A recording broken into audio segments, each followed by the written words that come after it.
Hello dear friends and subscribers, welcome to the Cricket Happening Show today.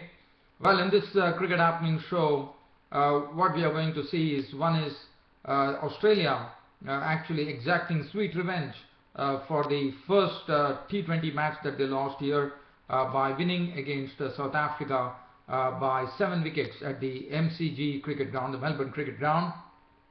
It was a disciplined Australian bowling today. In fact, what we saw was that South Africans bowled excellently the other day, but today it was excellence as far as the Australian bowling was concerned, and that's what enabled them to win the match. And then there is one thing that I'm going to start off with, and that is for all the Bangladeshi fans, and this is because the Dada, the person who was out of the Bangladeshi team for quite a long time, Shakib al Hassan, one could say what a great difference he makes to the team, because today what he did is something which some great all-rounders have done, and Shakib al Hassan for sure is going to go down as one of the greatest all-rounders in international cricket, because today what he did was something which is extremely rare as far as international cricket is concerned, and that is to score a century and also take 10 wickets in the match. And that's what precisely the Shakib al Hassan did today by getting a 10 wicket bag against Zimbabwe to actually take his team to a very big victory by 162 runs and also take a 2-0 winning lead in the series. I reckon there is one more test match to come. I would check on that. So that is something that Shakib al Hassan, but as I said, the reason that it was rare was because Shakib al Hassan has become the third player in the annals of international cricket history to score a century and take 10 wickets in the same test. The previous two being two great all-rounders. One is the greatest all-rounder that Pakistan have ever produced, Imran Khan, and England, now a commentator but formerly a great all-rounder for England, and none other than Ian Terence Botham. So these are the two people who had done it in international cricket history, but today Shakib al Hassan joined both Imran and Botham into the list as a cricket player who has not only scored a century but also taken 10 wickets in that same test match. And as I said, Bangladesh was celebrating the 2-0 series victory here against Zimbabwe. Well, so let's head off to Khulna, where I'll be talking about this particular match. As I said yesterday, that it was only a matter of seeing when Mushfiqur Rahim would be declaring. Yes, the declaration came pretty early, but what was pretty sad to see was that the Bangladeshi batsmen were not showing any sense of urgency. They decided to potter around, and then finally Mushfiqur Rahim called his troops over when the score read 248 for 9. Mahmudullah went on to score 71 with 7 fours, but probably they were waiting for Shogata, who got his maiden 50 in international cricket, as he made exactly 50 with 4 fours, and that was the time the Mushfiqur Rahim, the Bangladeshi captain, called all his troops back, and that was it. Bangladesh declared at the score at 248 for 9. Other than that, Shogata got a maiden 50, which would really increase his confidence. Tajul Islam was out for 1, Shahadat Hussain for 3. But the wicket takers were, yesterday as you know, it was Malcolm Waller who took 4 wickets. Today the 4 wickets went to the right arm leg spinner N. Mashangwe. 25.5 overs, 2 maidens, 82 runs, and he had 4 wickets in his bag. So that was a tremendous bowling from Mashangwe, I thought. So the target that was set for the Bangladesh for Zimbabwe was 313, but on a pitch that was on its final day, and also because of the wear and tear, there was a lot of spin available, a lot of turn available, and it was Shakib al Hassan who exploited it to the full by getting all the batsmen caught in the closing cordon. If you look at it, the spinners were the ones who ruled the roost, because 9 wickets fell to the spinners, with Shakib al Hassan bowling 18 overs, 5 maidens, 44 runs and 5 wickets. Jubair Hussain, the right arm leg spinner, 10 overs, 42 runs and 2 wickets. And Tajul Islam, the left arm spinner, 15.1 overs, 3 maidens, 44 runs and 3 wickets.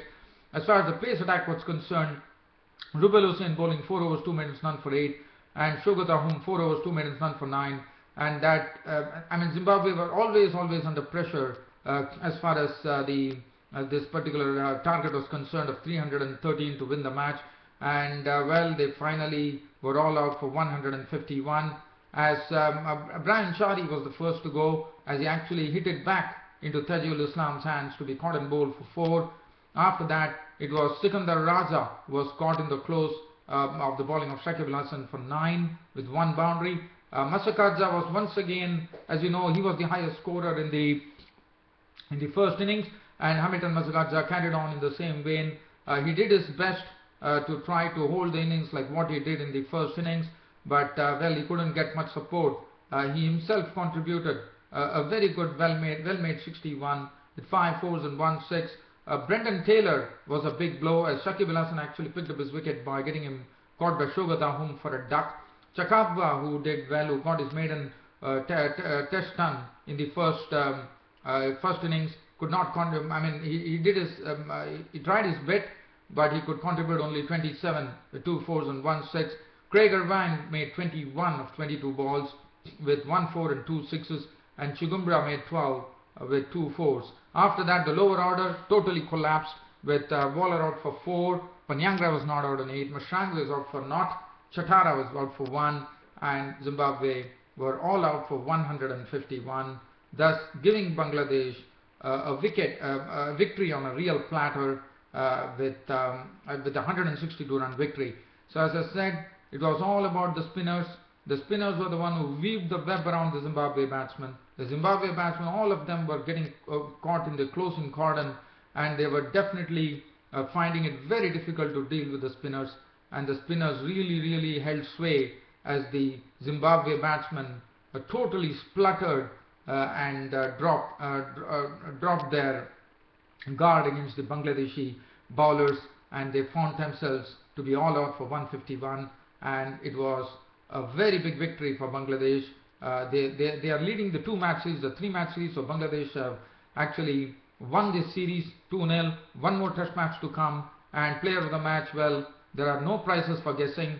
It was Shakib al Hassan who went on to a fantastic record, joining Imran Khan and Botham to be the first Bangladeshi player to take 10 wickets in a match and also score a century. So one can see what a great difference Shakib al Hassan makes to the scheme of things. We all know that he makes it, but look at what difference he makes. He makes a big difference in a great manner, and that's what he showed today. Well, Shakib al Hassan is one of the wonderful cricketers that Bangladesh cricket has, according to me. Well, so from here, so we are heading, so as I said, that is all over. So Bangladesh have taken a 2-0 winning lead in the series here. And now I'm taking you down to the Melbourne Cricket Ground, where the second T20 was played between South Africa and Australia. The South Africans were the ones who actually batted first. And as I said, let's look at the bowling that the Australians did. The Australians definitely, I would say, they definitely took a leaf out of the South African bowling. After probably watching their videos, I thought the Australian bowlers were absolutely on the money, giving nothing away to these South African batsmen, and it was a real tough time for the South Africans, as South Africans were restricted by the Australian bowlers to 101 for 7 of their 20 overs. Dougie Bollinger, 4 overs, no maiden, 1 for 23. James Faulkner bowled excellently, 4 overs, no maiden, 3 for 25. Sean Abbott 2 overs for 16. Maxwell bowled 2 overs for 11. Cummins, in fact, bowled a maiden. I mean, bowling a maiden in a T20 international is something, I would say, it is a real luxury, and that's what Patrick Cummins showed today by bowling a maiden in his spell of 4 overs. And look at his bowling analysis: 4 overs, 1 maiden, 11 runs and 1 wicket. And Cameron Boyce definitely bowled excellently today. Good variation. He had the South African batsmen really searching. He had them in a spin too. And Cameron Boyce, 4 overs, no maiden, 2 for 15. And South Africa were restricted by the Australian bowlers to 101 for 7. Now, for South Africa, Quinton de Kock was out for a block today to the bowling of Dougie Bollinger pretty early on. In fact, in the second delivery of the match, Quinton de Kock was sent back to the pavilion by Dougie Bollinger. Hendricks was lured by Cameron Boyce's right arm leg spin down the wicket, and Ben Dunk made no mistake in whipping off the bail. So Reza Hendricks was stump dunk bowled Boyce for 18 of 22 balls with 2 fours.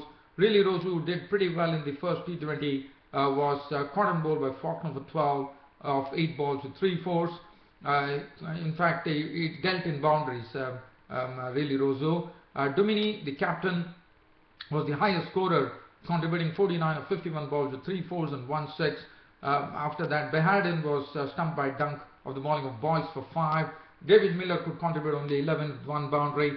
Ryan McLaren was out for 1, and it was all over with Vern Pannell and Kyle Abbott were not out on 2 apiece, and South Africa definitely were really struggling, as they could only muster 101 for 7 against the Australians. Now, as far as the Australians were concerned, the Australian batting started chasing 102 runs from 20 overs. They notched up the target in 12.4 overs, with Ben Dunk and Aaron Finch opening the innings, and Ben Dunk really showing some good strokes here, but Aaron Finch was looking superb. As a captain, he really was mastering the South African bowling, and he was playing some very neat strokes, and Ben Dunk and Aaron Finch put on 43 for the first wicket. Before the first wicket to go was Ben Dunk, and he was caught by Abbott of the bowling of Wayne Parnell for 23 of 20 balls with 3 fours. Shane Watson walked in, and Shane Watson was immediately into business by cracking 4 fours of one particular over. He had 4 fours in one particular over, and he was pretty aggressive as far as his batting was concerned. Shane Watson, he contributed 30 of 23 balls with 5 fours. He was a victim of the bowling of Parnell. Glenn Maxwell walked in, and Glenn Maxwell, all that he could do was just collect a duck, as Rabada, who was actually making his debut, in the sense he played in the first match, so this was his second T20 match, and Kigo Rabada finally got his maiden international wicket, as he actually had Glenn Maxwell out for naught. That was a big wicket, and that was it. 102 for 3. Aaron Finch was the one who took them to victory with an unbeaten 44, and we're pretty proud about that he did on his home ground, Victoria. Aaron Finch not out 44 of just 30 deliveries with 8 fours, and Cameron White was not out on 1. 102 for the Australia, walking over South Africa in this T20 game by 7 wickets. And now there's one more T20 left, so probably both the teams would have a real chop at the third T20, which is coming up. As far as the bowling was concerned, Kyle Abbott 2 overs, none for 17. Rabada was costly, 3 overs 25 runs, but he took his maiden international wicket in the form of Glenn Maxwell.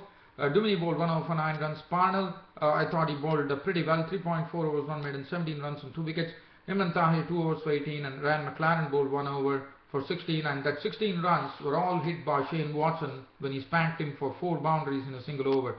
And the 3-match series now is level, but the player of the match, well, I thought that was a good choice, considering that the bowling was pretty sharp as far as the Australians were concerned. The player of the match went to the right arm leg spinner Cameron Boyce for really showing some great skills with his leg spin bowling, and that's what really put a real cork on the South African batting, and the South Africans were restricted to 101 for 7.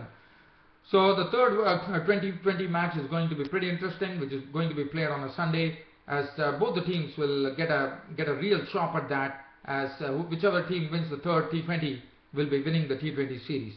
Well, other than that, dear fans and subscribers, I think it's time for me to say goodbye on this Cricket Happenings show as usual, but always promising you that tomorrow, as we all know, dear friends and subscribers, it's Saturday. It's a late night Cricket Happenings show with your host Ram, and so keep your eyes glued onto the Cricket Happenings on YouTube, and you will see me tomorrow night talking on this Cricket Happenings show. And well, there would be something to, I know that there are no matches coming up, but you know, cricket is something which is pretty dear to me. I will definitely dwell on something relating to cricket tomorrow. Well, dear fans and subscribers, that really sums up my Cricket Happenings show for today. Thanks for your continued company to this Cricket Happenings show, and your host Ram will see you tomorrow on the late night Cricket Happenings show on a Saturday. Until then, it's goodbye. Thank you.